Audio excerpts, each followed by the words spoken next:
केंद्र के कृषि कानून के खिलाफ पंजाब के किसानों की आज दिल्ली में हल्ला बोल की तैयारी है। पंजाब से हजारों किसान दिल्ली का रुख कर रहे हैं। बरनाला से 300 से ज्यादा ट्रैक्टर ट्रॉलियों में सवार होकर सैकड़ों किसान कल ही दिल्ली के लिए निकल पड़े। किसानों के पास कई महीनों का राशन भी है। कुछ ऐसी ही तस्वीरें फतेहाबाद में भी दिखाई दी। हजारों की संख्या में किसान ट्रैक्टर पर खाने पीने का सामान लेकर नारेबाजी करते हुए दिल्ली कूच की कोशिश में हैं। बुधवार की शाम अंबाला में पुलिस वालों की तैनाती के बाद भी किसान नहीं माने। उन्होंने बैरिकेड तोड़ दिए और आगे बढ़ गए। उन्हें रोकने के लिए पुलिस को वाटर कैनन का इस्तेमाल करना पड़ा। किसानों ने पथराव भी किया। देर तक ये हंगामा बवाल होता रहा। इसे देखते हुए हरियाणा के गृह मंत्री अनिल विज ने कहा कि वो लगातार किसानों से बातचीत कर रहे हैं। नहीं, हमारा उनको यही कहना है कि आप शांतिपूर्ण करिए। आपको आंदोलन करने का अधिकार है, लेकिन आम आदमी को भी आने जाने का, स्वतंत्र जाने का अधिकार है। उसके अधिकार पर किसी प्रकार का अतिक्रमण ना हो।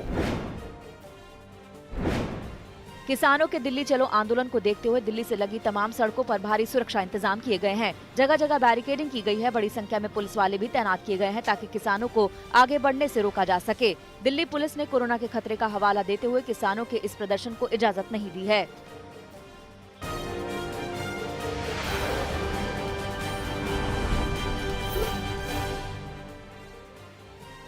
केंद्र सरकार ने 31 दिसंबर तक के लिए कोरोना की नई गाइडलाइन जारी कर दी है।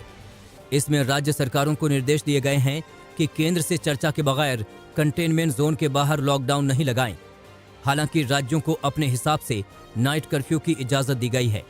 इसके अलावा राज्य में एक जगह से दूसरी जगह या एक राज्य से दूसरे राज्य में आवाजाही पर भी कोई प्रतिबंध नहीं लगाया गया है। स्विमिंग पूल और अंतर्राष्ट्रीय उड़ानों पर प्रतिबंध अभी भी जारी रहेगा। इसके अलावा बाकी फैसले राज्यों पर छोड़ दिए गए हैं।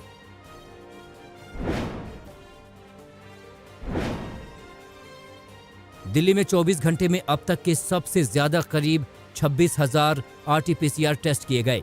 इस दौरान राजधानी में 5,300 से ज्यादा मरीज सामने आए, जबकि 99 मरीजों की मौत हो गई। दिल्ली में कोरोना से मौत के बढ़ते आंकड़ों को लेकर चिंता जताई जा रही है। बुधवार को डीडीएमए की बैठक में सीएम अरविंद केजरीवाल ने मौत के आंकड़े कम करने को लेकर चर्चा की। विशेषज्ञों के मुताबिक दिल्ली में सर्दी और प्रदूषण के असर से कोरोना का कहर और भी बढ़ सकता है।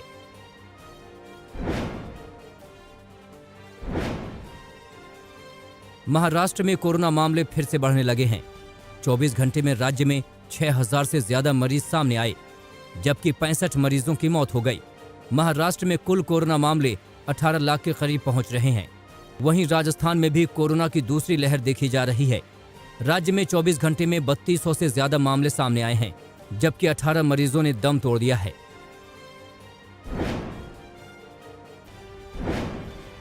महाराष्ट्र में बुधवार से दूसरे राज्यों से आने वालों की कोरोना जांच का नियम लागू हो गया। ये शर्त दिल्ली, गुजरात, गोवा और राजस्थान से महाराष्ट्र आने वाले यात्रियों के लिए रखी गई है। कल से महाराष्ट्र के एयरपोर्ट और रेलवे स्टेशनों पर स्वास्थ्य टीमें तैनात हो गई हैं और इन चारों राज्यों से आने वालों की जांच की जा रही है। हालांकि शर्तों के तहत पहले से कोरोना नेगेटिव रिपोर्ट लेकर आने वालों को छूट दी जा रही है।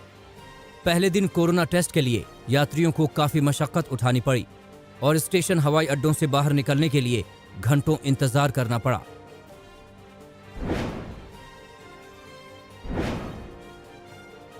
लखनऊ में कोरोना संक्रमण के बढ़ते मामलों को देखते हुए धारा 144 लागू कर दी गई है।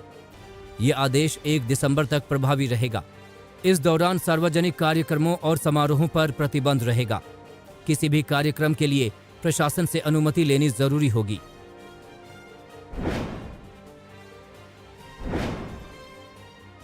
पंजाब में भी कोरोना के चलते फिर से पाबंदियों का दौर शुरू होने वाला है। 1 दिसंबर से पंजाब के सभी जिलों में रात 10 बजे से सुबह 5 बजे तक कर्फ्यू लागू होगा, लेकिन सभी बाजार रात 9:30 बजे से ही बंद करने होंगे। फिलहाल नाइट कर्फ्यू का फैसला 15 दिसंबर तक के लिए है। इसके बाद हालात की समीक्षा की जाएगी। पंजाब से पहले राजस्थान, गुजरात और मध्य प्रदेश में भी नाइट कर्फ्यू लागू किया गया है।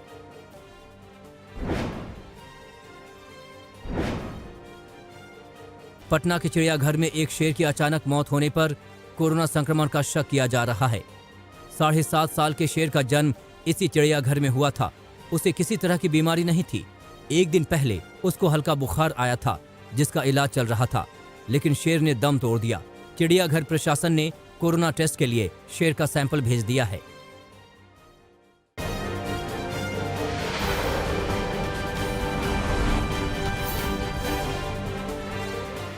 आरजेडी नेता लालू यादव के फोन कांड को लेकर बिहार में नए सिरे से घमासान छिड़ गया है।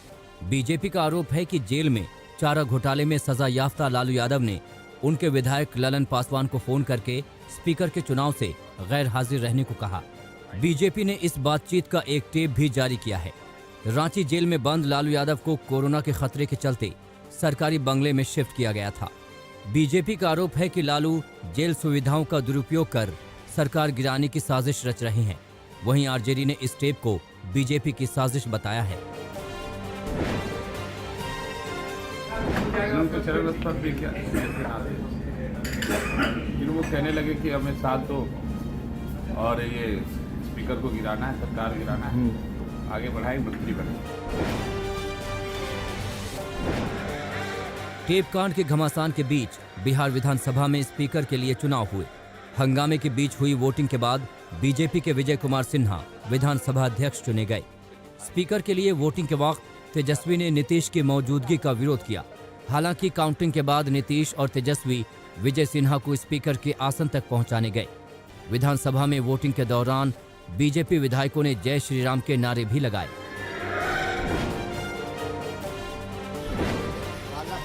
यूपी के बाद मध्य प्रदेश में लव जिहाद के खिलाफ कानून की तैयारी तेज हो गई है। बुधवार को शिवराज सरकार ने बिल के मसौदे पर माथापच्ची की। एमपी के गृह मंत्री का कहना है कि उनका लव जिहाद कानून यूपी से भी सख्त होगा और शादी करवाने वाले काजी या पादरी पर भी कार्रवाई का प्रावधान किया जाएगा। वहीं हरियाणा के गृह मंत्री ने भी लव जिहाद के खिलाफ कानून बनाने की बात कही और यूपी के सीएम योगी आदित्यनाथ के लिए जिंदाबाद का नारा लगाया। बंगाल की सीएम ममता बनर्जी ने बीजेपी और केंद्र सरकार को खुली चुनौती दी है। ममता ने ताल ठोकी है कि अगर केंद्र सरकार में दम है तो गिरफ्तार करके दिखाए, वो जेल में चुनाव जीत लेंगी। इस चुनौती पर बीजेपी का कहना है कि ममता बनर्जी को डर लगने लगा है। वहीं मुर्शिदाबाद में बंगाल बीजेपी अध्यक्ष दिलीप घोष की शोभा यात्रा के दौरान टीएमसी कार्यकर्ताओं ने काले झंडे दिखाए। इस दौरान घोष के काफिले पर पत्थर भी फेंके गए।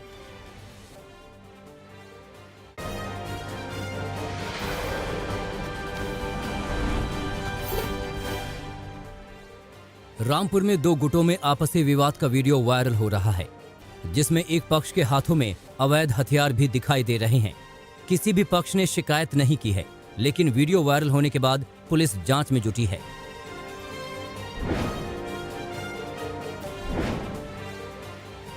अलीगढ़ में एक परिवार ने एक निजी अस्पताल पर गंभीर आरोप लगाए हैं।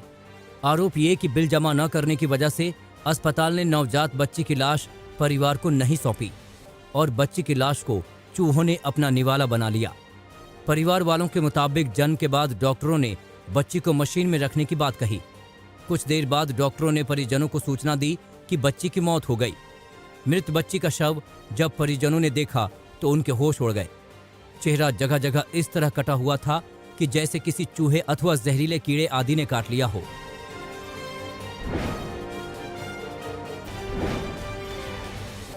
महाराष्ट्र के बारामती में एक कुएं में गिरने से 2.5 साल के बच्चे की मौत हो गई। आदि राज नाम का बच्चा सुबह करीब 10:30 बजे घर के आंगन में खेल रहा था। खेलते खेलते कुएं में गिर गया।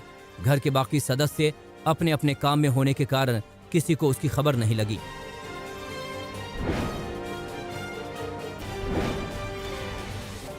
राजस्थान के पाली में 3 युवकों की पिटाई का वीडियो वायरल हो रहा है।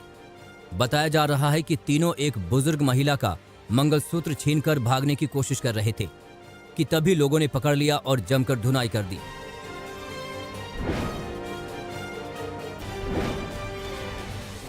राजस्थान के अलवर में बारातियों से भरे वैन में आग लगने से हड़कंप मच गया।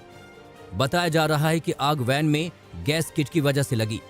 हादसा दूल्हे के घर से करीब 500 मीटर की दूरी पर हुआ।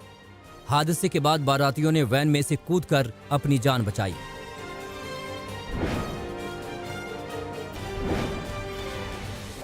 पुणे के इंदापुर में चोरों का आतंक है। एक रात में शहर की 7 दुकानों में चोरियां हुई और चोर लाखों का माल लेकर फरार हो गए। 2 चोर सीसीटीवी में कैद हुए हैं। जिनकी मदद से पुलिस गुनहगारों तक पहुंचने की कोशिश कर रही है।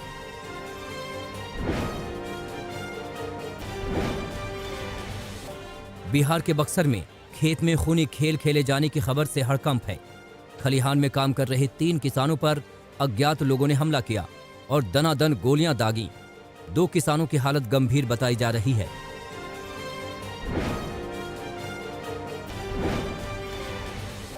मिर्जापुर में एकादशी पर्व पर बड़ा हादसा हुआ। 2 सगे भाई पूजा के लिए गंगा जल लेने गए थे। गंगा के पानी में घुसने के बाद अचानक एक भाई डूबने लगा। उसे देख दूसरा भाई उसे बचाने के लिए पानी में कूदा, मगर दोनों डूब गए। गोताखोरों की मदद से दोनों बच्चों की तलाश की जा रही है, मगर कामयाबी नहीं मिली है। बच्चों की उम्र 12 साल और 14 साल बताई जा रही है।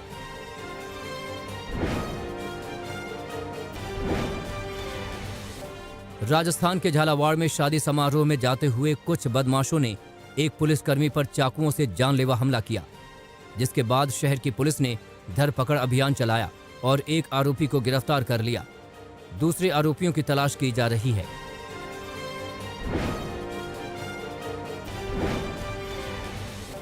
चेन्नई एयरपोर्ट पर कस्टम विभाग की टीम को बड़ी कामयाबी मिली। चेकिंग के दौरान विभाग के अधिकारियों ने 2.25 किलो सोना जब्त किया, जिसकी कीमत अंतर्राष्ट्रीय बाजार में करीब 91 लाख रुपए बताए जा रहे हैं। सोने के पेस्ट के 8 बंडल तस्करों ने शरीर के भीतर छिपा रखे थे। 2 आरोपियों को गिरफ्तार किया गया है।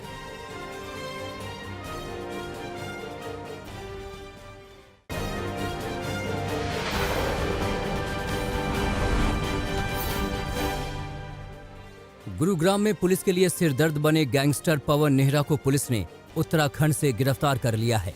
पवन नेहरा फरवरी से अभी तक 8 हत्या की वारदातों को अंजाम दे चुका है। उत्तराखंड में गिरफ्तार हुआ पवन नेहरा लॉरेंस बिश्नोई के संपर्क में आकर बड़ी वारदातों को अंजाम देने की प्लानिंग कर रहा था। पवन नेहरा पर गुरुग्राम के सेक्टर 9 और बसई में हुई तिहरे हत्याकांड के अलावा पंजाब और राजस्थान में हुई हत्याओं में शामिल होने के गंभीर आरोप हैं। इंदौर में एक महिला को खाना बनाना उस वक्त महंगा पड़ गया जब अचानक वो सिगड़ी से प्रेशर कुकर उठा रही थी। खाना बनाते समय एक हादसा हुआ और प्रेशर कुकर की सीटी उड़कर महिला की आंख में जा घुसी। महिला की एक आंख की रोशनी नहीं बची, लेकिन उसकी जान बचा ली गई।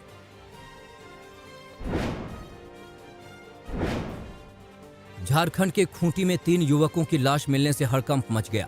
14 नवंबर को अड़की थाना क्षेत्र के बिरबांकी गांव में तीनों युवक का अपहरण हुआ था। पुलिस को अभी तक तीनों के सिर नहीं मिले।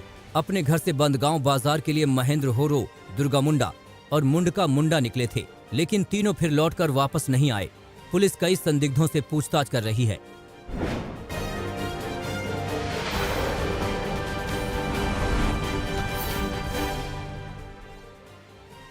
उत्तर भारत के ज्यादातर पहाड़ी इलाकों में फिर से जोरदार बर्फबारी शुरू हो गई है। हिमाचल प्रदेश, चंबा और शिमला में सफेद चादर बिछ गई है। उत्तराखंड में भी ज्यादातर जगहों पर बर्फ गिर रही है। इससे कड़ाके की सर्दियों का आगाज भी हो गया है। सड़कों पर बर्फ जमा होने की वजह से कश्मीर, हिमाचल और उत्तराखंड में कई रास्ते ठप पड़ गए हैं।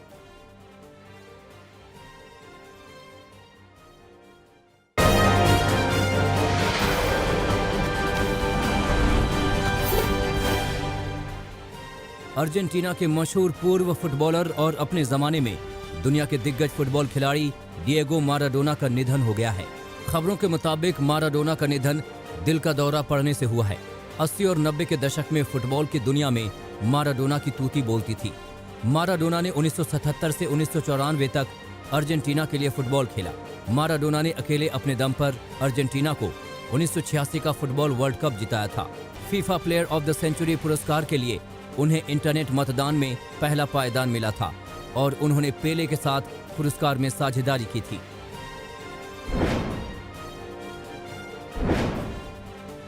डोनाल्ड ट्रंप की रिपब्लिकन पार्टी ने विस्कॉन्सिन सुप्रीम कोर्ट में चुनाव परिणामों को प्रमाणित करने पर मुकदमा दायर किया। चुनाव में घपले का हवाला दिया। बाइडेन 20,608 वोटों से विस्कॉन्सिन में जीते थे।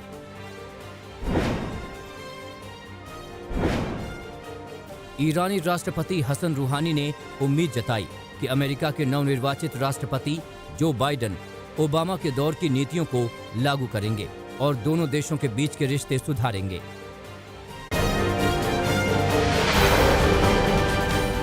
नमस्कार, मैं हूं अंजना ओम कश्यप। हमें उम्मीद है ये वीडियो आपको पसंद आया होगा। लेटेस्ट खबरों के लिए यूं ही देखते रहिए आज तक, और इस वीडियो के पसंद आने पर लाइक, शेयर एंड सब्सक्राइब करना ना भूलें।